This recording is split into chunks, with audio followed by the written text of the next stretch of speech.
Okay, so hello everyone, welcome to today's mock professional meeting. Before I start, just give me a second, let me introduce myself. My name is Luo Jiayi, my metric number is A198674, and I'm also a chairperson of our meeting today. So, we will discussing the solution proposed by the four presenters on the issue of the cost of living and inflation. So our goal is to evaluate each solution and decide which one is the most suitable to solve this problem. So which means we will find the best solution here today. And by the ending of the meeting, so we need to agree on the negotiating strategies. So thank you all for being here today. So first of all, I suggest we look at the agenda. So the agenda for today's meeting as follows. First, self-introduction by all of group members. Second, the discussion and evaluation of the four proposed solution. This part we will discuss from all motivation group members. And third, the discussion on the best or combine the solution, and finally the brief summary and conclusion for me. So is there anything else that need to discussing? No, I think everything is covered. Let's begin with self-introductions. Okay, so thank you, Jiang Xinqi. If anything okay, so I think we can start now, guys. Before we begin, I'd like to ask everyone from the motivation group to introduce themselves so that the audience can remember their names. So now, let me start with this part. Good day, everyone. My name is Jiang Qi. My metric number is A198584, and I will briefly share my opinions on the proposal solutions and highlight the best option. Hi, my name is Chen Yidong, and I'm studying business administration at the Kebasan, Malaysia. My metric number is A198683. It's nice to meet you all. Next, I will share my views with you guys. Hello everyone, my name is Xu Jiahuan. My student number is A199832. Today, I will talk about the proposed solutions and choose the best one. Hello everyone, my name is Shen Yi, a UCAM student, and my metric number is A199490. Today, I will be delivering a speech on my view. Okay, so thank you, guys. Before we begin the discussion, I will briefly introduce the solution proposed by the four presenters. So the first one is from Nixon Jiang Zeli proposed to control the price of essential goods and allowing the consumers to report price increase. This can help the household easy to cost of living and enable to the government to better regulate price. Second one is from the Li Jiayan proposed gradually increasing the minimum wage by the regulate adjustment wage is help workers keep up with the rising price.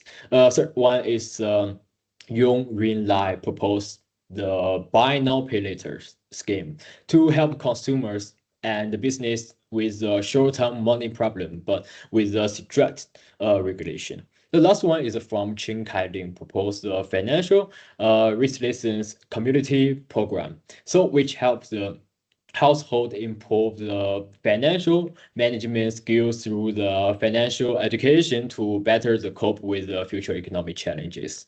So these are the proposal and their contents from the four speakers. I believe that before today's meeting, everyone has already understand of the content of each proposed solution. So now I want to hear everyone's perspective on this proposed solution. And even though I'm just a chairperson today, but I will also share some of my own perspective during today's mock meeting. So now that we hear about their different viewpoints and opinion from the motivation group members. Okay, firstly, about Generation Zhang Li's price regulation purpose. I think price control is helpful for low-income families in the short term. When prices rise very fast, many people feel strong pressure in daily life. Basic goods like food, water, and energy become more expensive. and some families may struggle to pay for them. Price control can help keep prices stable. It can stop businesses from raising prices too much in a short time. This helps protect consumers and make daily life more affordable. This is especially important during periods of high inflation. However, there are some risks to consider. If price controls are too strict, suppliers may lose interest in selling goods. When profits are too low, companies may reduce production. They may also choose not to supply products. If this happens, there may be fewer goods in the market. This can lead to shortages, and people may find it harder to buy what they need. In the long run, the situation can cause more problems. Therefore, I believe price control should only be a temporary solution. It should not be used for a long time. The government should review price regularly and adjust them when necessary. At the same time, other policies should be used to support the market. In this way, price control can help people while keeping the market stable. Okay, so thank you for your opinion, Xu Jiahuan. And I want to ask, would you agree that the price regulation is more suitable as a short-term solution rather than the long-term policy? Yes, agree. It is effective in the short term, but should not be applied permanently. Okay, thank you. So that's about covers the first proposal. Let's move on to the next solution. So I also want to ask Jiang Xinqi, what is your perspective about today's discussion? Thank you, Chairperson. From my viewpoints, I want to see that building on the previous discussion, understand Nixon Johnson-Lee's viewpoint, and I agree that price controls can give short-term help to lower-income households. This is especially important during periods from high inflation.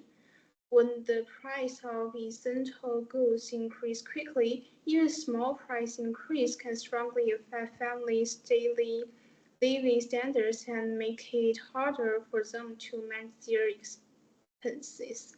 The main purpose of price controls is to stop business from increasing price unfairly and to protect customers. When the price of basic items such as food, cooking oil, and daily necessities rise too fast, vulnerable groups may struggle to meet their basic needs. As a result, price regulation plays an important role in reducing inequality and maintaining social stability. Okay, thank you, Jiang Xinqi. So could you further explain how the price control helps stabilize the market? Sure, in addition, price controls can help stabilize the market. When customers know that prices are being monitored, they feel more secure uh, and are less likely to panic buy or stock up on goods. This helps create a more predictable market environment during time of economic uncertainty. Agree with this point. Monitoring prices can reduce panic buying and help consumers feel more confident during inflation. Yes, exactly. That sense of confidence is especially important for low-income households. However, price controls also have limitations. If prices are kept too low or controlled for too long, suppliers may earn lower profits. This may cause them to reduce production, lower product quality, or stop supplying certain goods.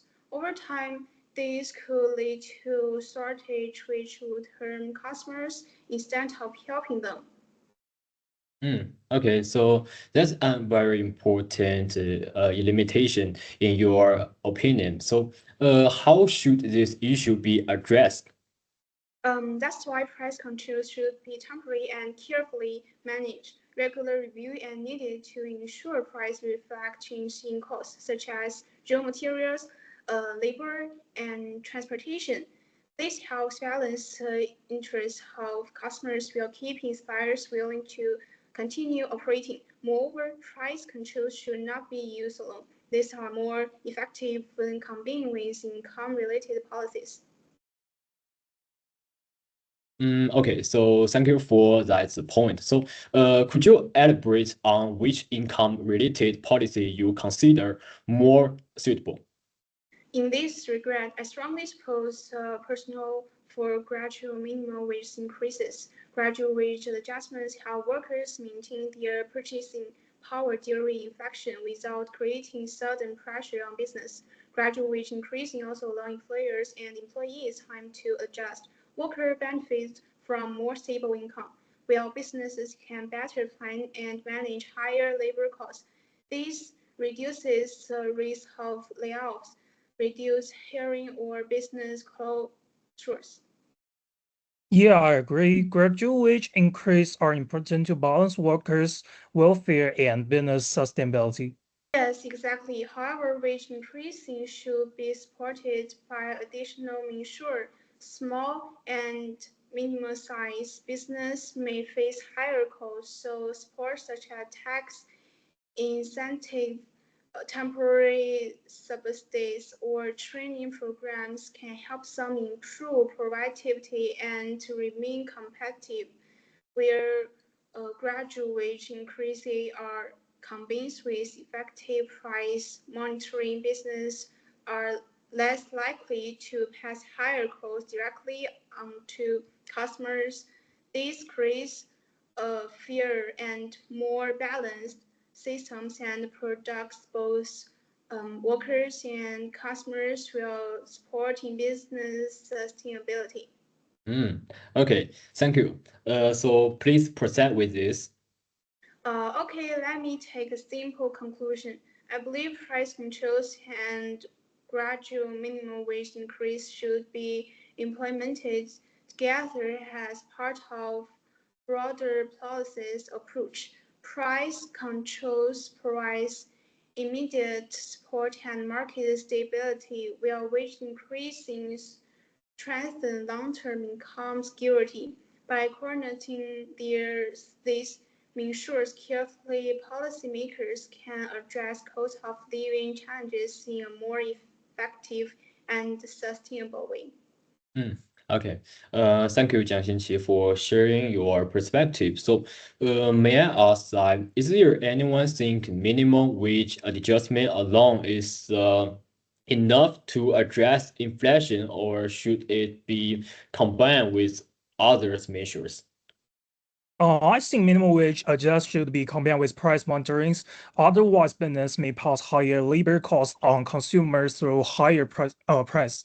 I fully agree Lin Jiayan's proposal to gradually increase the minimum wage. The solution is essential for workers and the economy. First, a gradual increase help workers maintain their purchase power, especially as the cost of living continues to rise.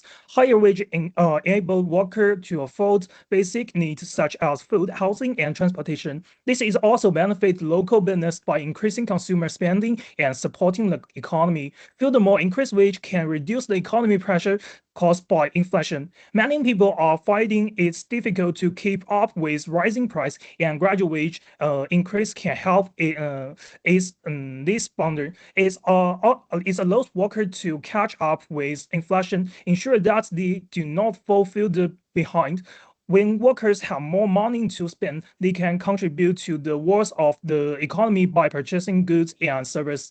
One aspect I particularly support is the phased adjustments in this proposal. This is important because it's also it allows business to adjust to the wages increase gradually rather than facing a sudden and possibly underwhelming rise in labor cost. Many small and medium-sized enterprises could struggle with the sudden wage increase. A phased approach gives business time to plan and adjust, which reduce the risk of layoffs or business closures. However, while I support the proposal, I believe the government must pay attention to needs of SMEs during these transitions. These businesses are essential to the economy, providing job and service to local community. Without supporting, they may not be able to cope with higher wage and could reduce their workforce or even shut down. Therefore, the government should offer transactional support such as financial assistance or tax breaks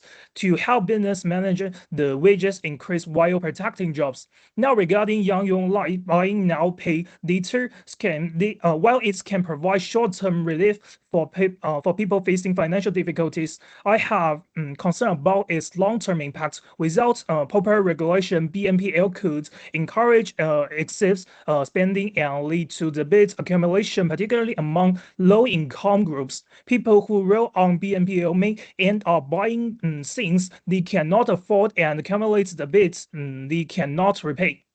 To prevent this, BNPL should be regulated carefully. This should be limited on borrowing amount, and company must provide clear and transparent information about repayment terms. This will help consumer make informed decision and avoid falling into financial trouble. In conclusion, I support Lin Jiayan's proposal to gradually increase the minimum wage. The phased approach allows business to adapt without financial stock. At the same time, the government must support SMEs to ensure they can continue to operate and provide jobs. As for BNPL, it must be carefully regulated to prevent excessive debates. With proper oversight, both proposals can contribute to a strong, more stable economy. Thank you. I strongly support Chen Kailing's financial resiliency community program. I believe this program provides a clear and realistic long-term solution to the problem of inflation and rising living costs. Instead of only giving short-term financial aid, FRCP focuses on helping people improve their basic money skills and become more independent in the long run. First, FRCP helps individuals and families manage their money better. It teaches simple but useful skills such as how to plan a month's budget, how to save regular, how to avoid unnecessary debt, and how to make basic investment decisions. With these skills, family can better control their spending, prepare for emergencies, and reduce financial stress for price increase. Over time, this can help households become more stable and less affected by sudden economic changes.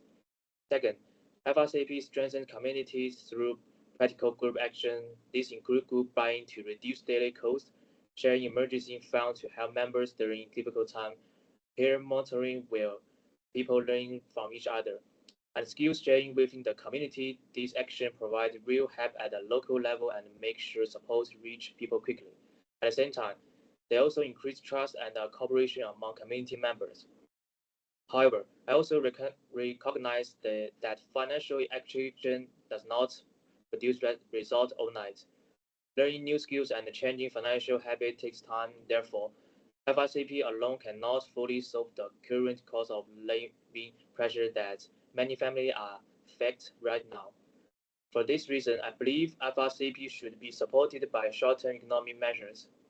In the short term, the government or local authorities can provide targeted temporary support, such as limited subsidy for low-income households, time-limited food or emergency vouchers, emergency cash assistance, and extra support for food banks or community kitchens. These measures can reduce immediately hardship and give families breathing space while FRCP begins to take effect.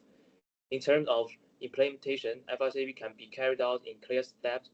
First, communities can conduct simple survey to identify families most at risk. Second, short and practical training seasons can be organized together with easy-to-use tools like budget templates and a local saving group. Third, community managers emergency funds that group purchasing system can be set up. And finally, regular follow-up and evaluation should be done to check whether families are saving more, reducing debts, and meeting basic needs more easily. In conclusion, FRCB is a strong and sustainable long-term strategy to deal with inflation and rising living costs. However, it will work best when combined with short-term targeted support and a clear step-by-step plan. This combined approach can help people cope with current difficulties while building stronger and more resilient community for the future. Thank you. Okay, I also agree with Shinkali's program, especially the long-term sustainability. Education and awareness can change people's behavior slowly, and it can bring lasting results. It can also help the society in the future, not only for 1 or 2 months. However, as group member mentioned, education programs take time. People need to learn, accept, and change their habits. So, in the short term, education alone may not be enough. In my opinion, we also need some direct support now. For example, the government or companies can offer wage adjustments for low-income workers. Another option is keeping prices stable for basic goods, such as food and transport. This can reduce price quickly and help people get through the difficult periods. So my view is education for the long term and economical support for the short term. If we use both, the plan will be balanced and more practical. Sorry to bother you discussion, guys, but I'm prepared to accept a combined solution, provided that minimum wage adjustments are implemented gradually and that CMS receive sufficient support during the transition period. Okay. So thank you, Jiang Xianqi, and thank you all of you. So if we introduce gradual minimum wage adjustments together with transparent price monitoring and provide support for the SMEs. So it's like an acceptable compromise for everyone. Yeah, I think we can agree to this. I could support that with these conditions. I agree with this so much. Okay. So, thank you all of you for your in-depth discussion today. So we discussed price controls, minimum wage adjustment, the buy now, pay later scheme, and the financial resilience community programs. Each solution has an advantage and the potential risks, in my opinion. So, I think the most balanced solution is to combine Lin Jiayan gradual minimum wage adjustment with the Nixon Jiang the transparent price monitoring platform. So I think this not only helps the increase of workers' purchasing power, but also prevent the business from the offsetting wage increase with the price hikes. So may I ask all of you agree with my viewpoint, or do any of you have any different opinions? I agree with this. We can combine two solutions to one solution. It will be better than this solution per proposal. Yeah, I agree. Yeah, I agree. Yes, I agree too. Okay, thank you all of you. So, all right, so thank you all of you, valuable ideas and contributes today. So to sum up, we have discussed and reviewed all four proposals carefully. So as a group, we have agreed that the combining the gradual minimum wage adjustment with the transparent price monitoring platform is the most balanced solution. It's the best one, right? So this approach helps deal with the currently cost of living purchase, while also support the fairness and sustainability in the long term. So I would like to thank you everyone for their active and the thoughtful opinion. So if there is nothing else to discuss, we can conclude today's meeting here. So, all right, thank you all of you to coming here today. Thank you. Thank you. Thank you. Thank you.